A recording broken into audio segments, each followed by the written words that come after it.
אנו מכריזים בזאת על הקמת מדינה יהודית בארץ ישראל. היא מדינת ישראל. Israeli Prime Minister Benjamin Netanyahu has declared a state of war with Hamas. 700 Israelis are now feared dead after unprecedented attacks by Hamas. Hamas murdered hundreds of Israelis. Sa unang public statement ni Israeli Prime Minister Benjamin Netanyahu, sinabi niyang Israel is at war. אזרחי ישראל, אנחנו במלחמה. לא במבצע, לא בסבבים, במלחמה.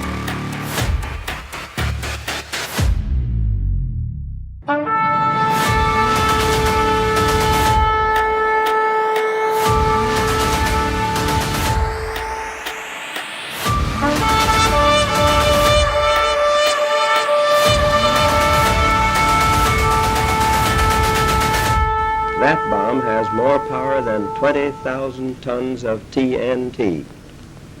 The Japanese began the war from the air at Pearl Harbor.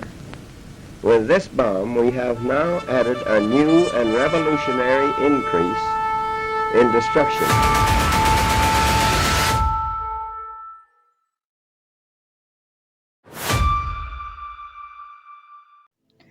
Mga huling araw, mga tanda na nalalapit na ang muling pagparito ng Panginoon. Huwag kayong magsiyaon sa sanglibutang ito, kundi mag-iba kayo sa pamamagitan ng pagbabago ng inyong pag-iisip upang mapatunay ninyo kung alin ang mabuti at kaaya-aya at lubos na kalooban ng Diyos. Roma 12:2.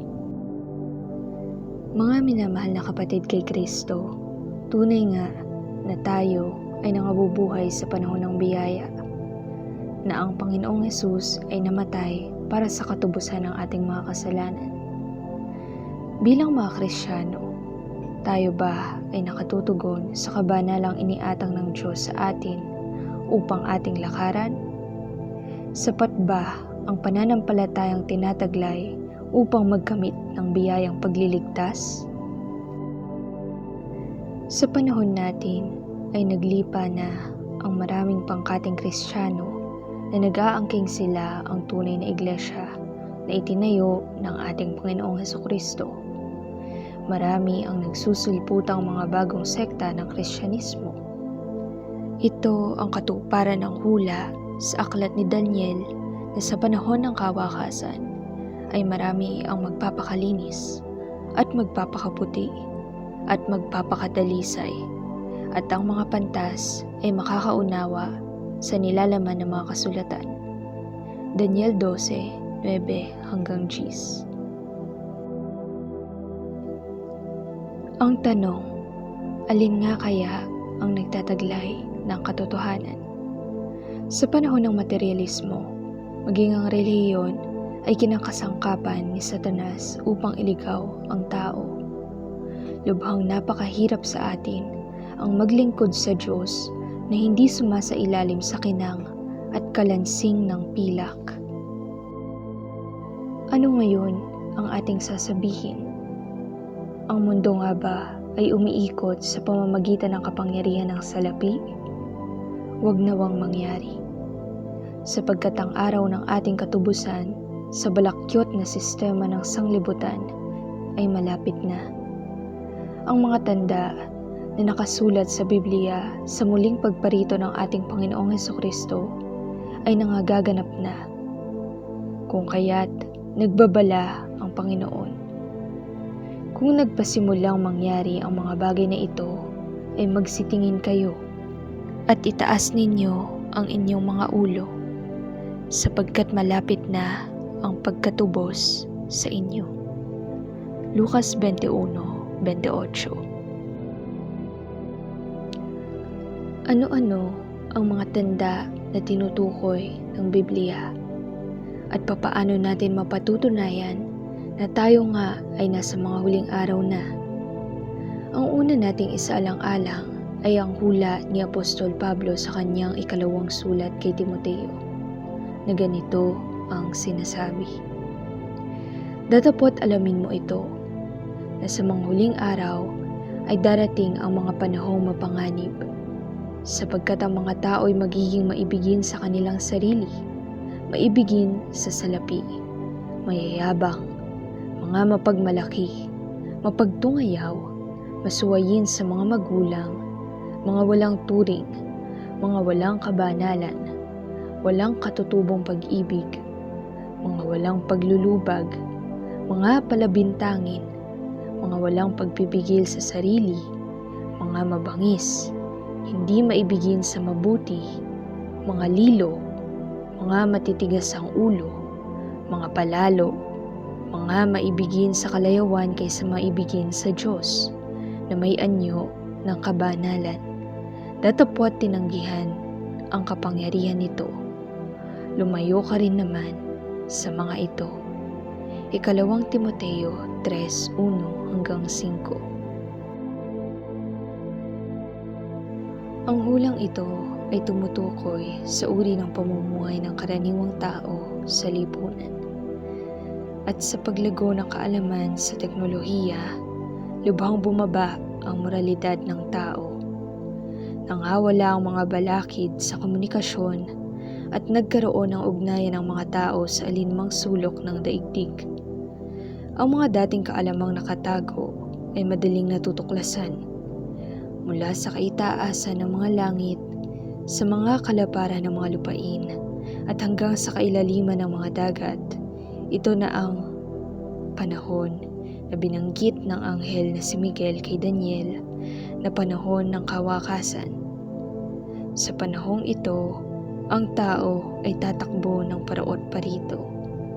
Isang pahiwatig na ang dating malalayong lugar ay nailapit sa pamamagitan ng makabagong transportasyon at patuloy pa rin sa pag-unlad. Kaya nga tama lang na sabihin na ito na rin ang panahon na ang mga salitang nakalihim sa hiwaga ay mga bubuksan at ganap na mauunawaan ng sinumang tao na may tiyagang mag-aral, sapagkat ang aklat na tinatakan ay hayag na sa panahon ng kawakasan. Daniel 12:4. Sinabi ni Jesus, ang mayroon ng aking mga utos at tinutupad ang mga iyon ay siyang umiibig sa akin. At ang umiibig sa akin ay iibigin ng aking Ama, at siya'y iibigin ko, at ako'y magpapakahayag sa Kanya. 1:14-21. Ang pag-ibig sa Panginoon ay siyang susi para sa lubos na pagkaunawa sa kalooban ng Ama na nasa langit. Ito na rin ang panahon upang makawala sa mga huwad na Kristyanismo na nagtataglay ng mga aral na gawa lamang ng tao. Sapagkat ang pakikipag-ibigan ng Panginoon ay nasa nangatatakot sa Kanya at ipakikilala niya sa kanila ang Kanyang tipan. Awit 25:14. Ang pantas ay magmamana ng kalwalhatian, ngunit kahihiyan ang magiging ganti sa mga mangmang. Kawikaan 3:35. Sa panahon natin, ang gawain ng Panginoon ay laganap na sa mga bansa. Ang ebanghelyo ng kaharian ay pinangangaral na sa buong sanlibutan bilang patotoo sa lahat, na lalong higit kaysa sa mga nagdaang mga panahon. Sapagkat sinasabi niya, sa panahong ukol kita'y pinakinggan, at sa araw ng pagliligtas kita'y sinakluluhan. Narito ngayon ang panahong ukol. Narito ngayon ang panahon ng kaligtasan. 2 Korinto 6:2. Sa panahong ito, marami ang magpapakalinis at magpapakaputi at magpapakadalisay. Ngunit ang masasama ay gagawa na may kasamaan, at wala sa masasama na makakaunawa. Ngunit silang mga pantas ay mga kakaunawa. Daniel 12:10. Sapagkat ang hiwaga na inilihim sa lahat ng panahon at lahi ay ipinahayag ngayon sa kanyang mga banal, na sa kanila'y minagaling ng Diyos na ipakilala kung ano ang mga kayamanan ng kaluwalhatian ng hiwagang ito sa gitna ng mga hentil, na ito'y si Kristo na sumasa atin at pag-asa sa kaluwalhatian, na sa kabila ng mga naglabasang mga bulaang mga ngaral ay nanatili tayo sa katotohanan sa pamamagitan ng pagtitiyaga at paggabay ng Santong Espiritu na pinatitibay ng mga panalangin sa Diyos ng Ama natin. Ang Kristyanismo ay nasa huling yugto na ng panahon, mula nang umakyat ang Panginoon sa langit.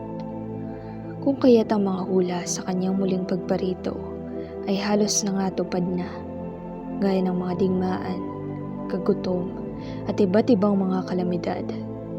At habang papalapit ang araw ng kawakasan, ang buhay sa mundo ay lalong nagiging mapanganib, hindi lamang sa panganib na dulot ng kalikasan, kundi maging ang panganib na gawa ng tao. At idagdag pa, paparating ng mga lalaking kapighatian kapag ibinugso ng Diyos ang kanyang galit sa sangkatauhan. Ngunit higit sa lahat ng mga hula, ay dapat nating bigyan ng pansin ang mga hula sa bayang Israel. Sa aklat ng Hosea 6:1-2 ay ganito ang mababasa: Magsiparito kayo at tayo manumbalik sa Panginoon, sapagkat siya'y lumapa at pagagalingin niya tayo. Siya'y nanakit at ganyan tatapalan tayo. Pagkatapos ng 2 araw ay muling bubuhayin niya tayo. At sa 3 araw ay ibabangon niya tayo, at tayo mga bubuhay sa harap niya. Sa mga talatang ito ay ating mapapansin na ang Israel ay daranas ng kapighatian sa loob ng 2 milenyo. Ayon sa kasaysayan, ang bansang ito ay nangalat sa iba't ibang panig ng mundo nang maiwala nila ang kaharian ng Diyos. At ito'y naganap noong 70 AD. Dumanas sila ng malagim na mga digmaan at paghihirap sa iba't ibang mga bansa. Subalit may hula sa Biblia na bago magtapos ang 2 milenyo ay titipunin sila ng Diyos buhat sa iba't ibang mga bansa at muling matatatag ang bayan nila.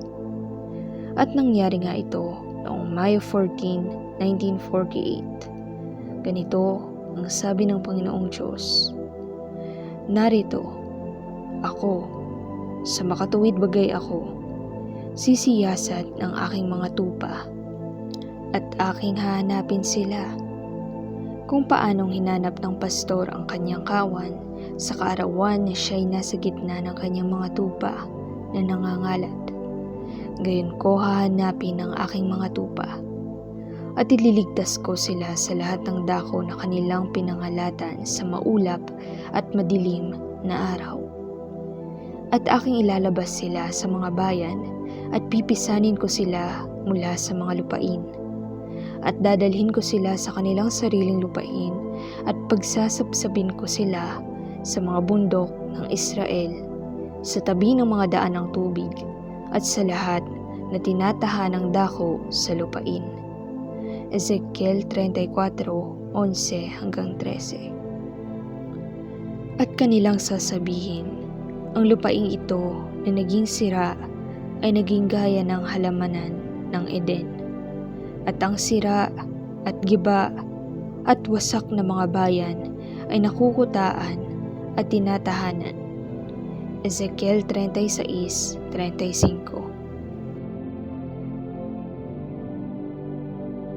At kanilang kukubkubin ang Jerusalem bilang paghanda sa nalalapit na pagtatayo sa 2 templo.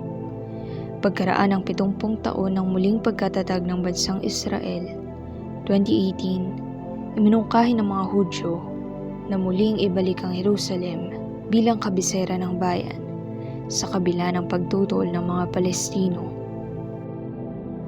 Ang mga kaganapan ng hula ay kailangang matupad na madali bilang patotoo sa mga bansa na nalalapit na ang muling pagbabalik ng ating Panginoong Hesukristo.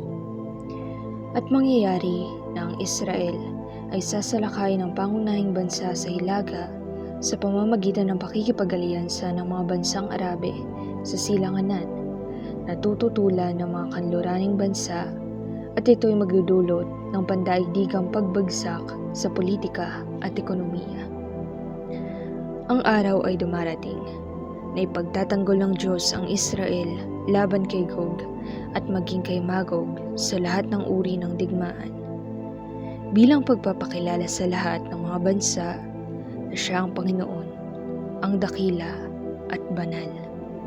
Ezekiel Kabanata 38 hanggang 39. At mangyayari sa mga huling araw ay magsusumikap ang mga bansa na magkaroon ng kapayapaan at katiwasayan. At ito'y magaganap sa pamamagitan ng pandaigdigang pagkakaisa ng mga pamahalaan ng sanlibutan. Ang sangkatauhan ay magkakaroon ng pandaigdigang pamamahala upang ibangon ang nalugmok na ekonomiya ng mga bansa at ipagkakaloob sa kanya na makipagbaka sa mga banal at pagtatagumpayan sila at binigyan siya ng kapamahalaan sa bawat angkan at bayan at wika at bansa. At lahat ng mga nananahan sa lupa ay magsisisamba sa kanya na ang kani-kanyang pangalan ay hindi nasusulat sa aklat ng buhay ng Kordero na pinatay buhat ng itatag ang sanlibutan. Apokalipsis 13:7 hanggang 8. Ang mga kaganapang ito ng hulang nauukol sa Israel ay panimula ng kabagabagan ng Jacob. Ngunit siya'y maliligtas doon, sa makatuwid, sa malaking kapighatian, pagbangon ng Antikristo at ang pagtatayo ng templo.